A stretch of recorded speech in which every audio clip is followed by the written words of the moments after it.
Hello and welcome to GPTV on Tuesday the 28th of September. My name is Phillip Kingston.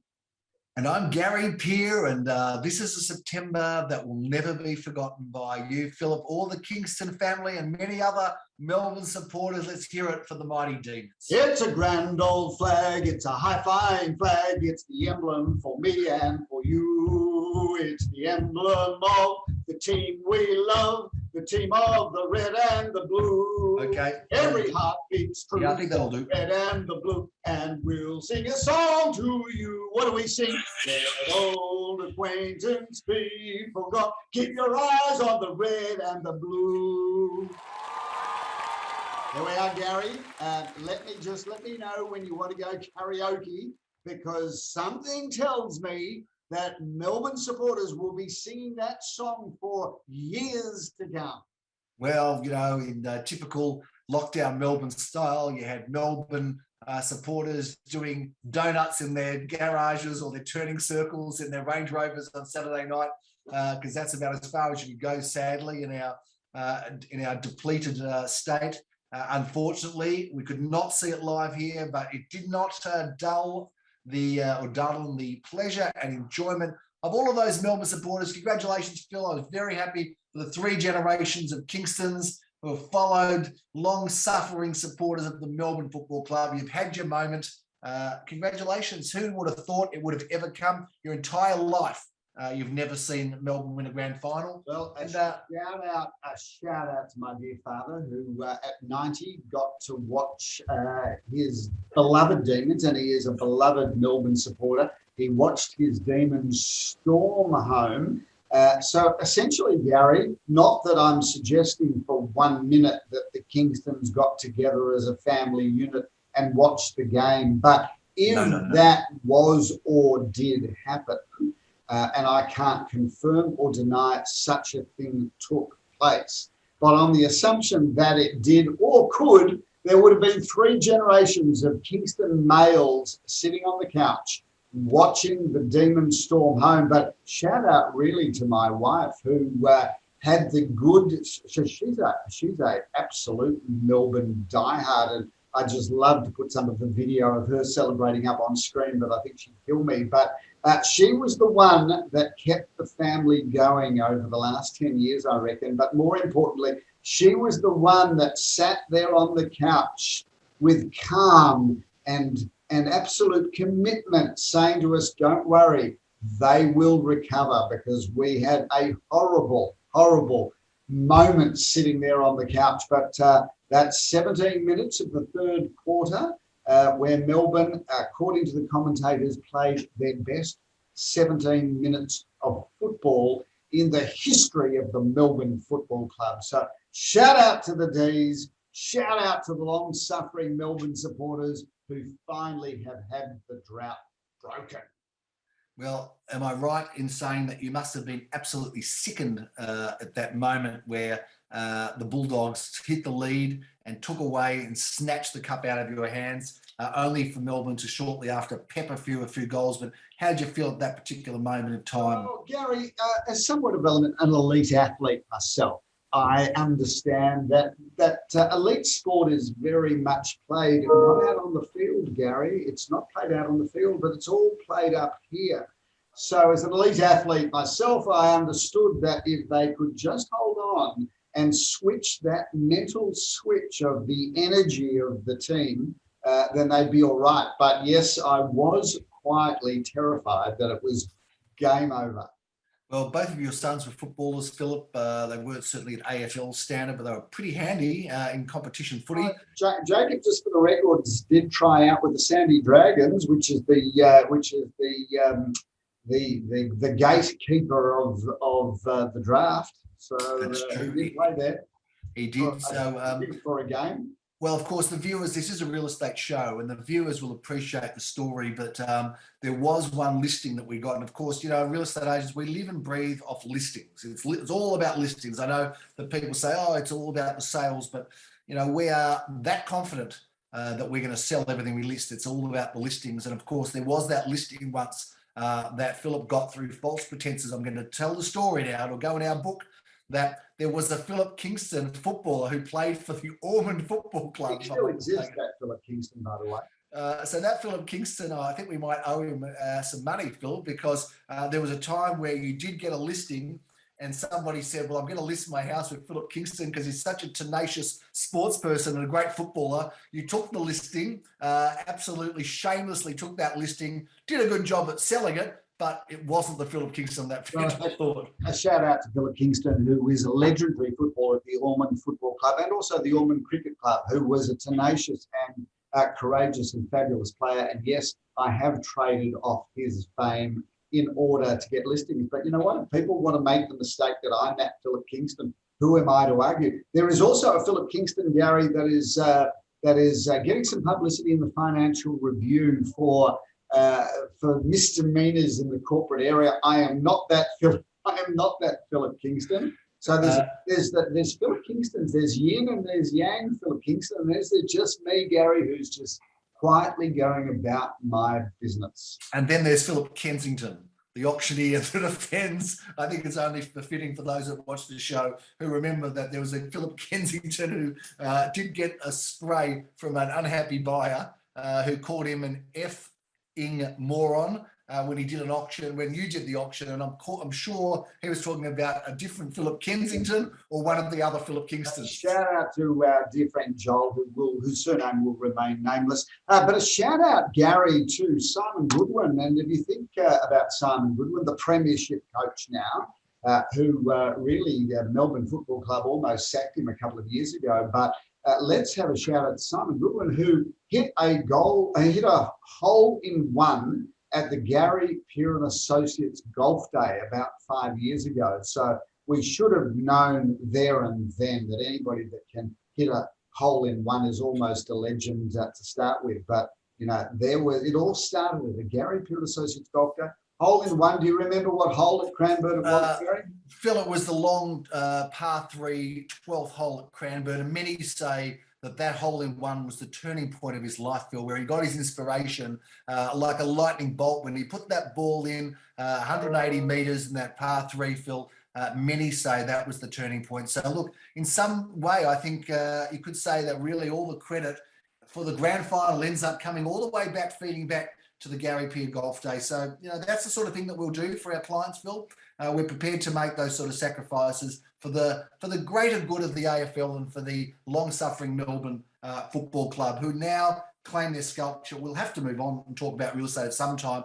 We've talked about a number of Phillip Kingstons, Phillip Kensington, but let's talk a little bit about sales and what's happening out there, Phil, because lo and behold, we finally, after being shackled and tied up, can show people properties, Phil, and isn't it good to be out there showing people homes again? Well, Gary, we're just so happy. I mean, look, this is the most inefficient way to sell real estate, which is showing people through homes one-on-one. But having said that, we'll take showing people through homes one-on-one rather than just sitting at home showing nobody anything. So it is a step up, and it's good to be back. And Gary, we immediately came out of the blocks last week showing a Melbourne celebrity through number 32 Howitt Road, Caulfield North, which is probably Melbourne's finest postmodernist house.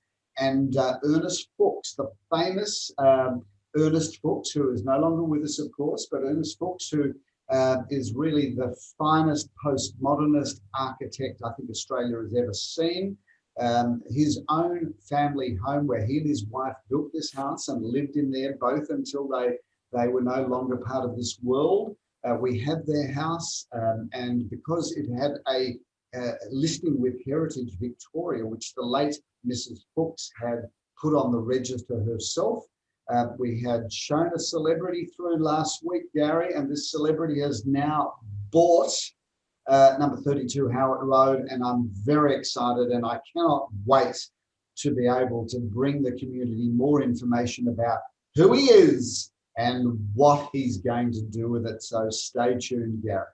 And congratulations to the vendor of that fantastic property, Phil, and well done to the buyer. Interesting story to come on GPTV in time. But well done on that sale, Phil, because it's a home you worked on for a while. I did, Gary, and just a shout out again to the vendors of that home who entrusted us with the sale. I just want to say it's a really beautiful story because they knew the late Mrs. Hooks. They used to drop into her house, and when the house came on the market, they bought it really as a sentimental, almost paying homage to the Hooks, because they bought it as a sentimental purchase. So they were the custodians, and now, if anything, they've really passed it on to new custodians who I think will do the home proud. Phil, we can't say the selling price, but there's no reason why we can't talk about the price range that it was marketed in, because that was an agreed and publicised range. What was the range, if you remember rightly? Yes, Gary, the statement of information online was 3,700,000 to 4,070,000, and price is undisclosed, but at least that will give people an understanding of what the statement of information was. Interesting property, great sale, great buyer, great seller, great real estate agents involved in the sale. Let's move on to some of the other properties we've sold, Phil. We go from a property in that kind of stratosphere of price all the way through to a property at $255,000 that was sold at 340 Carlisle Street, Phil. And I've got to tell you that we don't care how big or small they are. We're happy to sell everything, including a property sold, which I think was undisclosed, Phil, at 4 at 13 Hughenden Road. But I love the look of that block, and we love those older style apartments. And that's a building that I know very well, having had some friends that lived there in our early youth, Phil. Beautiful block. Phil, I want to make a comment about that, Gary, because viewers might not know how many apartments that we sell in our organisation every month, and we sell anywhere from kind of 15 to 30 apartments every month. And apartments are a really staple part of our business, whether they be 1 bedroom, 2 bedroom, 3 bedroom apartments. And we sell them really, Gary, apartments anywhere from 300,000 really through to 1.5 million in terms of our volume area of our apartment market. And then, of course, we sell luxury apartments all the way up to $3 and $4 million. So I just want viewers to understand that it doesn't matter which salesperson in our office, whether it's you, me, or our youngest salesperson. As far as I'm concerned, we love our apartments and we can't get enough of them. So don't ever think that we don't pay them strong attention, because they're actually the lifeblood and a staple part of our business. They are indeed, Phil. 413 Hughenden was actually disclosed, Phil. It's $770,000. Also, you know, we go from Eastern Kilda and Balaclava and Caulfield North. We go to the sunny Bayside suburb of Sandringham, Phil. We sold 108 at 18 to 34 Station Street, Sandringham. Another kind of bite-sized sale there, Phil, sold for $299,000. And what would a week be without selling something in the Carnegie Murrumbeena office? A number of sales in that area, Philip. Let's talk about the one in Station Avenue in Hughenden. We've sold in 2 stations, Phil, Station Street and Station Avenue. We're the station specialists, Phil. Well, we're stopping at all stations, Gary, aren't we? We are stopping at every station indeed, Phil. And in Melbourne Street, Murrumbeena, another property sold there, Phil, for $357,000. Just a few sales to breeze over and breeze through, Phil. We do have a couple of other properties to feature, and we also have some auctions scheduled, Phil, as they start kind of drip feeding out to the public. We've got some lovely properties coming up, which I'd like to share with you and talk about, if that's okay. Let's talk about, firstly, this incredible home that we've got. We talked about this in Grandview Grove, Moorabbin, Phil. Now, Moorabbin's one of those suburbs that is on the go, on the rise, on the increase. It's a bit of a sleeper for a long time. It's now awakening from its long slumber, Phil. 24 Grandview Grove is a very, very pretty family home in that low to mid ones, Phil. I can see good value, and I can see a time where properties are going to all be in that high $1 to $2 million in Moorabbin. What do you reckon about Barry, that? I reckon Moorabbin is, you know, you talked about it being a sleeper suburb, but I think very much when you think about what's going on around Moorabbin, and if you think about the suburbs that push up against Moorabbin, you know, Moorabbin was one of those suburbs that really got no real estate press whatsoever, although it was a suburb where, you know, people stayed for generations. But if you think in terms of, you know, the Bayside suburbs, and then you've got, you know, Bentley and these wonderful suburbs that push up against it, it comes as a surprise, but it should have come as no surprise that this is a suburb that was going to take off, and it has. But again, I think that there's plenty of opportunity to get into Moorabbin ahead of its price explosion, and it will. I mean, you've got great facilities, you've got good shops, you've got good public transport, you've got great sporting facilities, and you've got good schools. So these are all of the ingredients that make up for a suburb that's on the rise. Check that one online, Phil. I enjoyed doing the video tour myself on that one. I stole your thunder for once because you are one of our video tour experts yourself. And I like to think, Gary, that I've got a perfect face for radio. Yeah, I'd like to agree, and I will. Phil, 1A Virginia Court, this is a pretty special property. Can you tell us a little bit about it? I can tell you a lot about this because I love this home. Shout out to the builder who has set another new standard in the building of these homes. We used to refer to them as townhouses. Now we really just describe them as homes because their house size, if not bigger, this is beautiful bedroom accommodation, stunning bathrooms, fabulous entertaining areas. But the piece de resistance here, Gary, is that you have a basement.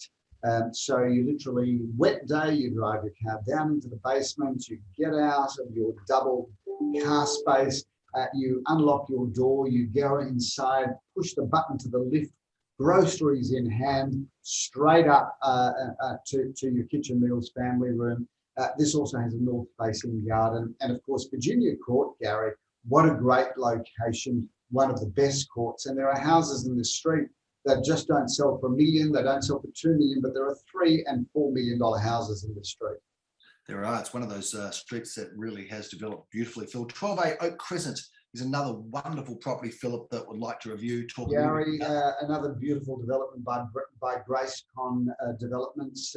That is a husband and wife team. The most beautiful people doing fabulous work. They're so passionate to their and committed to their build quality, their architecture, their interior design. They have spared no expense on this property, Gary.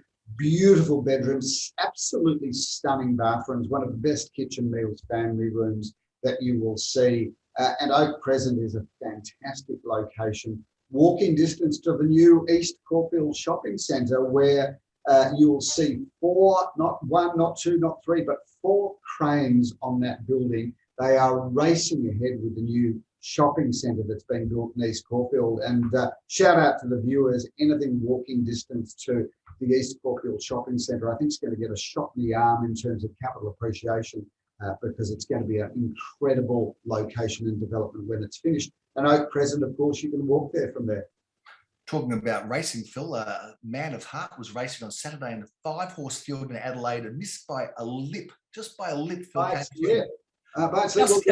Gary, why don't you Botox its lips so that the next round it'll have lovely pouting lips. I knew there was something missing. We put the blinkers on, we adjusted everything else, we forgot the Botox. The Botoxed horse approach, Gary, you've got to bring out all stops. So it came second, did it? Okay, second, to stick with Man of Heart because it's a bit green, Phil, and it might have paid the ultimate price on Saturday for its second, which is being gelded, Phil. So that's not a great. That's a bit of a harsh punishment, I think, for a horse that just happened to come second. But anyway, Man of Heart. They might start doing that to auctioneers, Gary, when they pass in a property. I hope not. Now, that's a very scary. Might be the title to this week's GPTV. Your auctioneer, gelded or not? Now, I think we're going to stick with who is the real Phillip Kingston because we've covered quite a few of them now. Will the real Phillip Kingston step up? And there's also a man by the name of Phillip Kingston Carver. So if you Google him too, he's got some press over the years. I'm not sure what that press looks like, but Phillip Kingston seems to be a name, Gary, of some rather dubious individuals. Wasn't he an axe murderer or something? Phillip Kingston, a serial killer? Forget what we say online, right? We can just draw reference to people, but laws of defamation and slander, you've got to be very careful. Well, there is a Gary Peer in South Africa, Philip, who's involved in the racing industry. And a few times I've had a few South Africans come up and say, "Yo, man, you're that Gary Peer that I can't believe you, but I'm not that Gary Peer." Has he got more horses running than you do, Gary? He does, and he's probably had a few more bets than I have, if it's possible, Phil. But let's move on to some of the auctions, Phil, because we've got, we're going to pluck out 5 for this weekend. Be zooming away and that's at 22 Turner Avenue. What a fantastic 4-bedroom, 2-bathroom property this is. And I know that Jan Dosen has enjoyed handling this together with John Sweetbo. And this is a home that I think commands respect and interest, Phil. Well, Gary, great location there too, because, you know, you're Glen Huntly, but you're also Caulfield South, really, just across the road. And walking distance, of course, to the Glen Huntly shopping centre, of the train station, the parks. You know, I'm in love with all of those streets that radiate off Foran Road.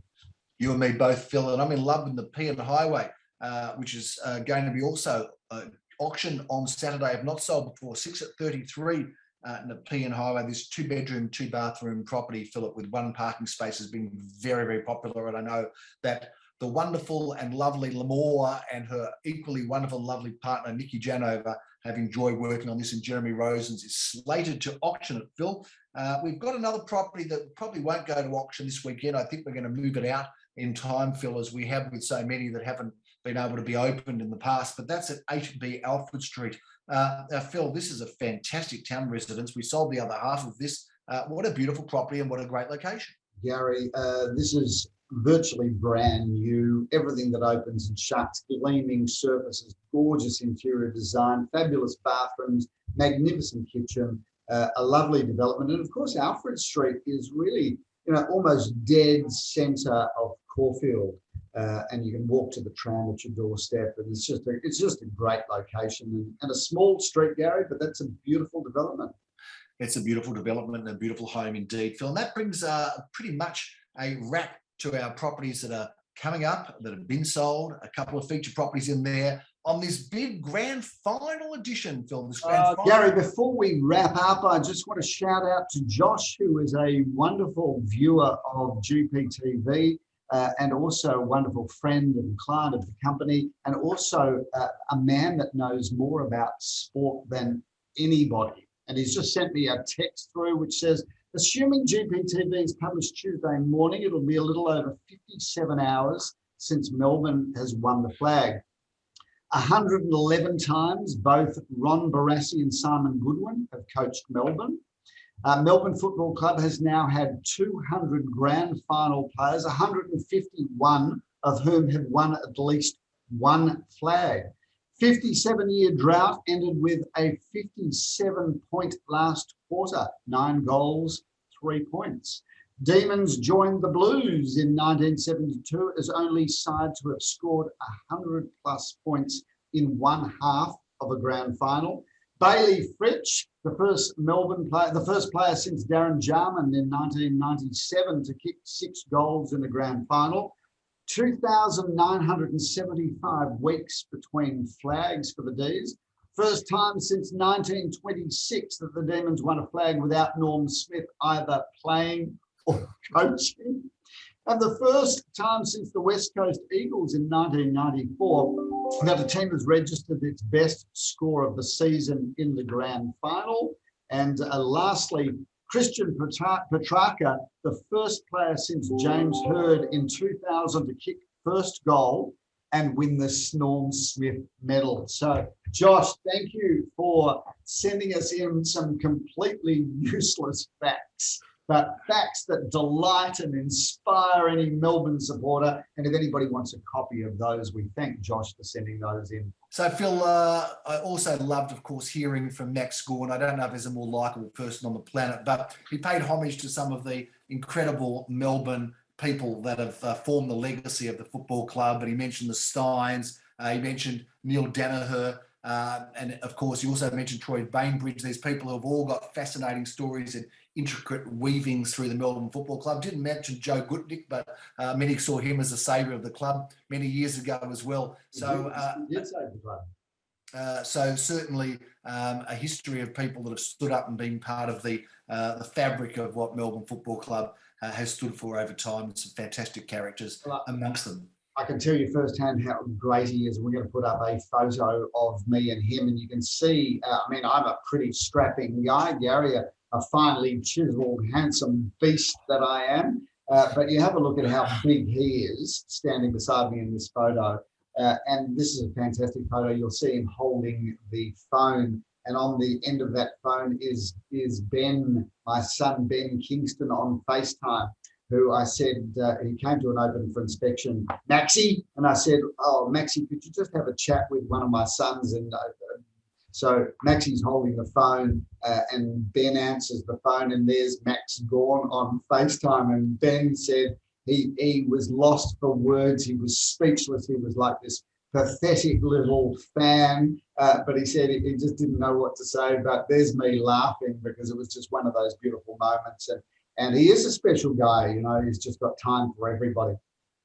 Well, certainly, Phil, to make a Kingston speechless is always a very, very big feat. But that's a great story. Thanks for sharing that with us, and well done. Congratulations.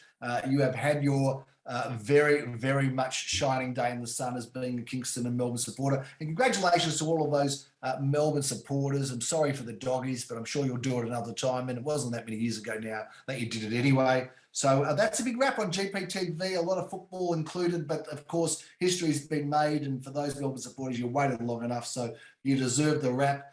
We'll look forward to bringing you some more, but probably more about real estate than horses and certainly football next week on GPTV, where it all happens. I'm looking forward to seeing you together with Phil next week. I'm Gary Peer. I'm Phillip Kingston. Have a fabulous post-Melbourne Demons grand final extravaganza. Bye for now, and remember which Phillip Kingston that is. Bye for now.